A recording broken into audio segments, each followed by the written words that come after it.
Yo, what's up YouTube? It's Jared the Barber here, and this is going to be my fourth barber tutorial video. And in this video, I'm going to be doing a number 2 to 1 fade on the side with a skin taper on the sideburn and neck area.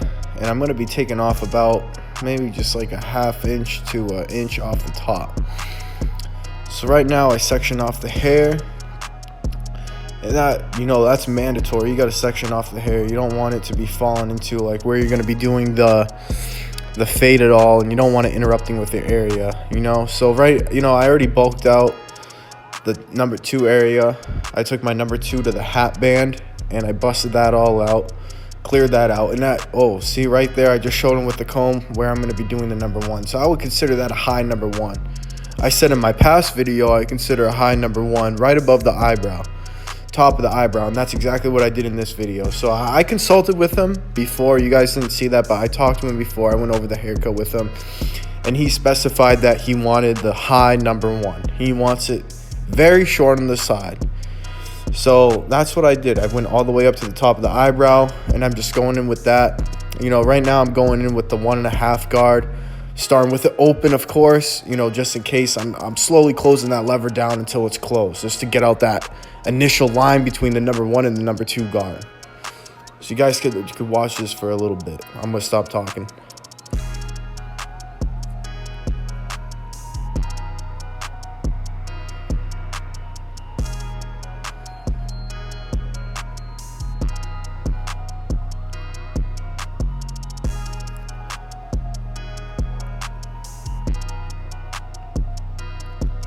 Going to the back, doing the same thing, sectioning out the hair, making sure that the part's there so I'm not touching any of it. That's the purpose of an undercut, so none of the top is touched. Going in with my number 2 guard, getting away that bulk. And undercuts, if someone asks for an undercut, you don't touch the top. You don't touch the top at all. They don't want it blended at all. They want the top long. They want the sides typically short. There's usually a fade on the sides. Usually if someone asks for an undercut and they're sitting in my chair, it's usually going to be a fade in the sides.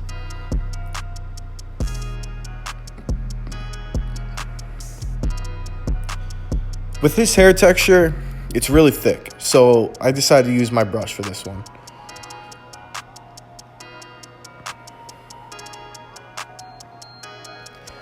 If the hair has trouble leaving the head, if the hair is sticking to the scalp once you cut the hair off where you want to cut it, that's when I decided to use my brush. Because the taper comb, it doesn't matter what comb you're using, it's really not going to get away. It's almost like glitter. It's going to stick to it, and it's going to be very hard to get off with a comb. Sometimes I even have to go in with a towel if it's really bad. If it's really thick hair, really like pointy, like it's going to give you hair splinters, sharp hair, it's more than likely going to stick to the head. So you're going to want to use a brush for that. All right, I'm going on to this side, doing the same thing, top of the eyebrow, making sure it's symmetrical for both sides. You always want to make sure that you use your mirror, use your judgment, your eyes. Make sure that it's the same height on both sides. You want to make sure that the blend is even on both sides. Same thing. Starting out with my 1.5 open, keeping it safe, the 1.5 open, it blends right into the 2. It's basically a number 2, and then you're gonna start going down, and eventually I'll use my number 1 guard and I'll open it up to clear that out.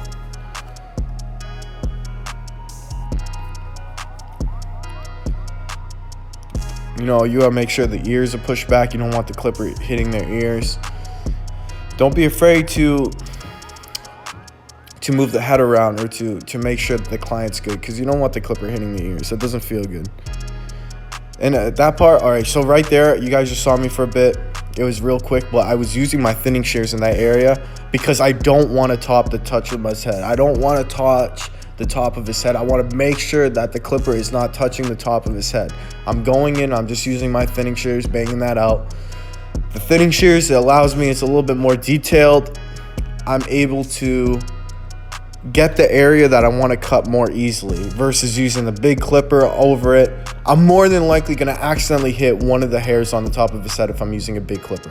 So you always want to make sure, you know, you go over that top if you're doing any sort of undercut with like thinning shears or something, just to double check stuff you can't get. Don't worry about it with the clipper. Go into it with your shears. It doesn't have to be thinning shears. It could be regular shears, just to make sure you're not hitting that touch, you know, the top of the head.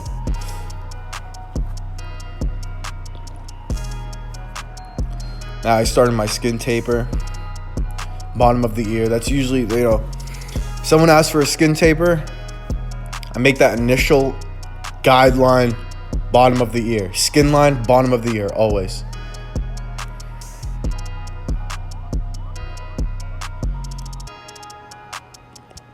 Then once I do that initial guideline, I go in with my no guard all the way open, about a ½ inch to an inch up.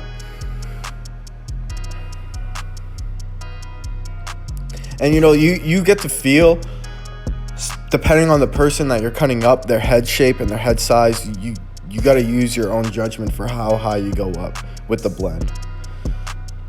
I really only had to go up a half inch, a healthy ½ inch, just to get out that. Then I'm just flicking my lever. I'm just playing with my lever until that line's blended out between skin and the one open.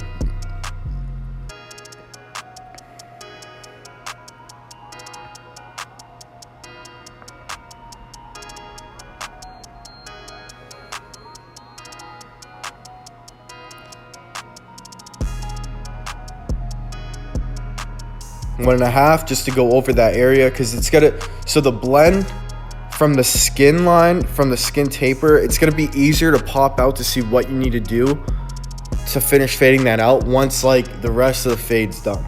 So that's why I stopped that for a second. I'm going back into the initial blend that I was doing. I'm using my one open to one closed, getting that out, getting that line out that I just put in with the number 1 guard. 1.5 open to closed.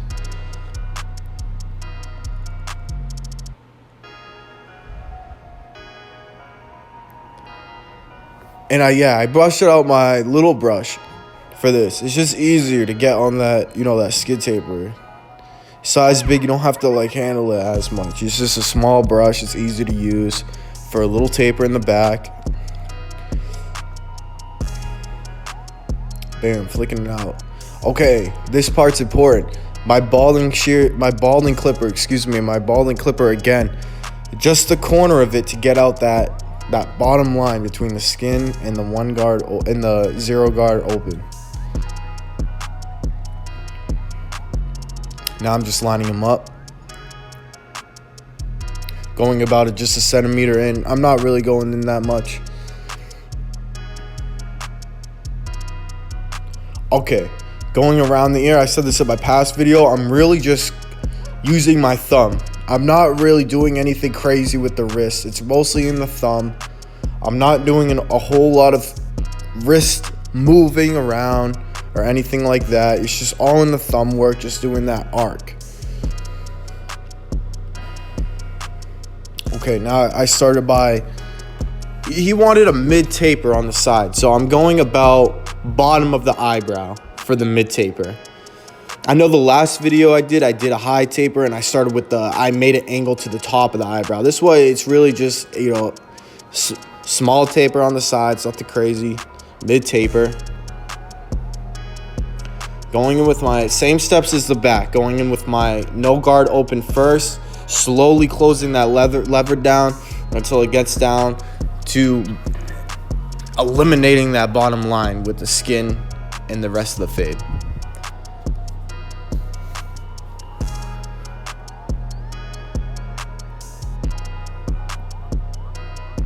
Bam. Using my brush. Always got to use the brush, guys. You got to make sure you do that.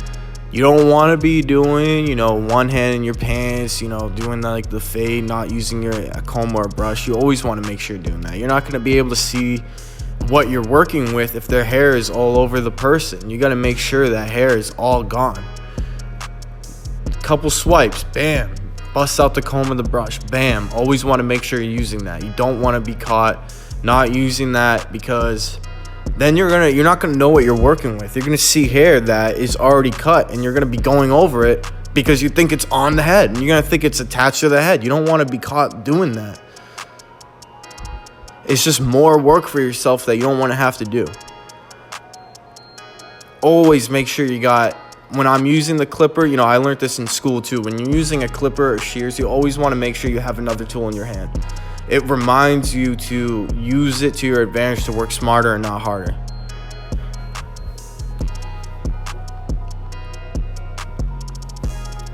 Foil razor too, that brush comes in handy. Bam, balding that out, making sure it's bald, no hair, no stubble.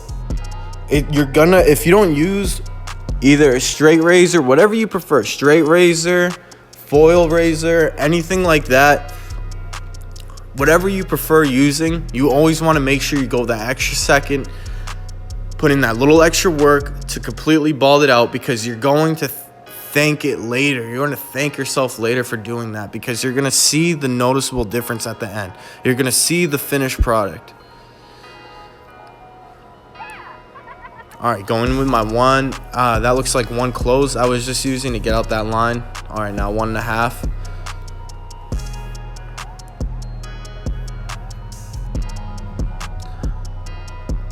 Now the taper for the sides, me personally, I fade up. I find it easier to fade up if I'm doing a taper. That's me. Some people like to fade down. I like to fade up, especially if it's that short on the sides.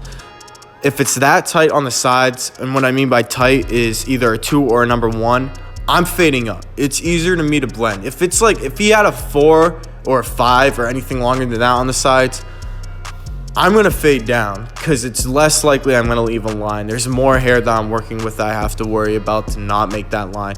But if it's that close on the side, I'm not afraid, just go in and fade right up. It's a lot easier. I'm easily going to get out those lines. I don't have to worry about it.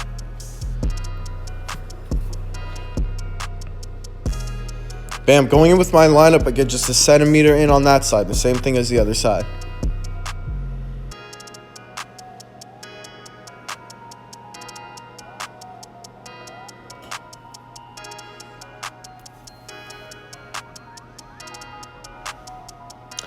Now I'm facing my clipper up, and I'm just scooping up. That's easy. After I do the initial arc around the ear, I'm taking my clipper the other way, and I'm just flicking it up to get those hairs out of the way.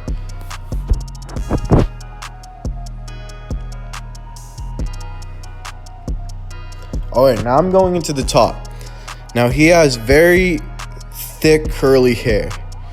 Very thick curly hair. I have to wet that hair down. I'm basically giving him a shower. I'm really wetting that hair down to make sure it's in perfect condition for me to cut. I don't want some hair dry and some hair wet while I'm cutting it. I want it all to be consistent with how wet it is. And I'm using my pick. His hair is thick and curly. I need to use that pick and really make sure it's going to be good for me to comb through him to get it even cut. Because if it's not completely picked or combed out, whatever hair type it is, you're not going to get an even cut if it's not completely combed out, if it's not completely the same dampness all the way around. You want to make sure it's easier for your tension with your fingers and the comb to do it that way.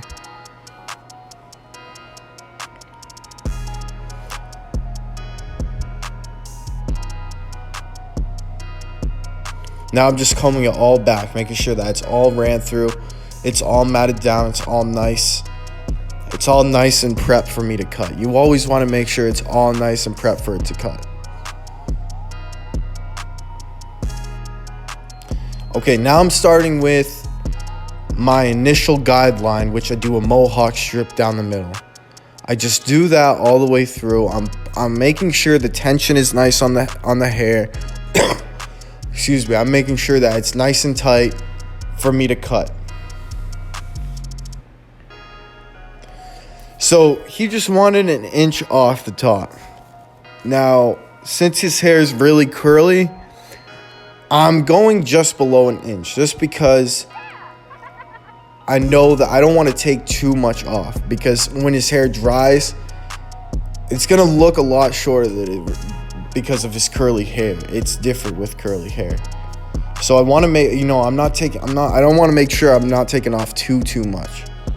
Just a good amount. Making sure my tension is good. I'm pulling on that hair. I'm making sure it's good. You don't want to pull the hair out of the guy. You just want to make sure it's really tight, so you have that tension ready to go, to get the full amount of hair that you need to cut off of him, or off of her. Bam. I'm combing that hair again.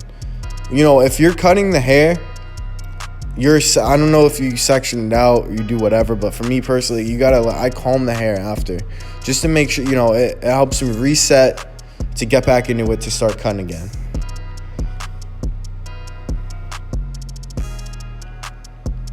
Because especially with that amount of hair on top, it's very easy to get lost in the haircut. And what I mean by lost in the haircut is you're going to lose your guideline if you don't make sure that it's either sectioned out or combed out.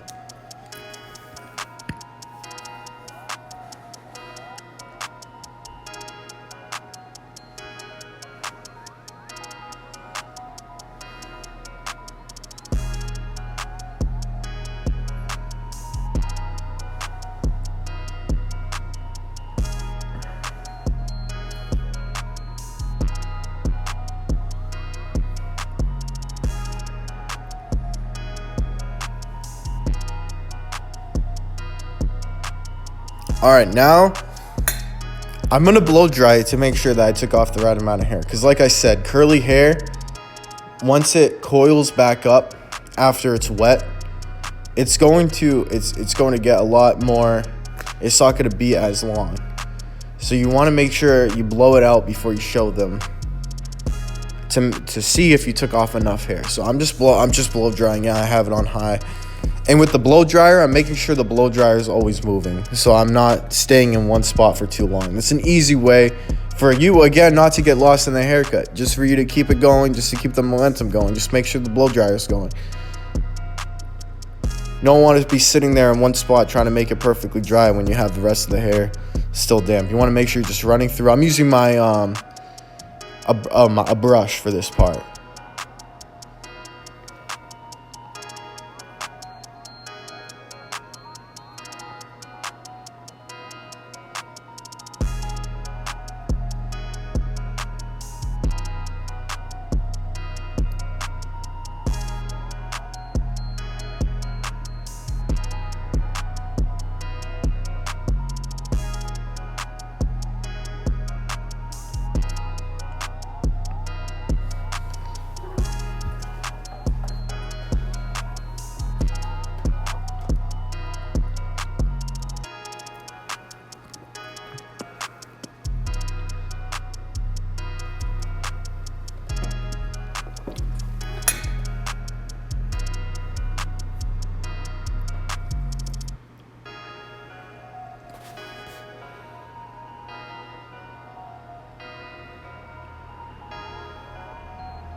Guys, make sure to go like and subscribe if you like the video, and I'll be posting at least twice a week. I want to try to post videos. I'm still new to the whole YouTube. I'm still new to making YouTube videos, especially YouTube barber tutorial videos. So go like and subscribe. Hit that like button. Okay. I went back in with my number 2 once the sides were done. This is just going over my work, making sure that it's all good. Making sure I didn't miss a spot. Now that he told me that the top was straight. So now that I know I don't need to cut off any more of the top, I'm not going to wet it again. I'm not going to worry about it. I'm going to go back over the steps I did on the fade. So if you see, I'm doing my 1.5. I'm probably going to go in with my number 1 if I feel the need to. But I'm just going over my work just to have the finished product. I think this haircut took me a total of 45 minutes. Yeah, 45 minutes to complete. Line up. So I went over with him. He didn't want the front bangs lined up. He didn't want the front hairline. He just wanted just that part that I'm doing now. Straight razor. Always want to make sure you do the straight razor if you're doing a lineup. Unless, I see every client I have, I make sure that they can use the straight razor, because some people are prone to breaking out. So you always want to make sure that they can have the straight razor used on them without them breaking out, because you don't want to use it without asking. And they might not sit with you the next time. If they go home and the next day or even the same night, they're breaking out. And that's why I use alcohol on it too. You're gonna see that part in a sec. So I'm gonna do the neck with the straight razor. I already double checked with them. I'm gonna spray aftershave, alcohol, whatever you have afterwards, to really cleanse the skin so they don't break out or have any rashes or anything like that. And you always want to make sure you're using a clean straight razor too. Going over his eyebrows, I checked with him first. He wanted I check with all my clients if they want the eyebrows cleaned up. And if they just want a little cleanup, I'm just doing the top, not really too much of the bottom. Just really anything that sticks out, and definitely the middle. And he says it looks straight. He's checking out in the mirror, all set. He likes the haircut. Boom, perfect. All right, now this is the time for the aftershave part. I use the Clubman aftershave. I put it in the spray bottle. It's easier to use that way. And yeah, guys, that's the haircut video. So if you liked it, if you learned anything from it, make sure to hit that like and subscribe button. I'll see you guys next time.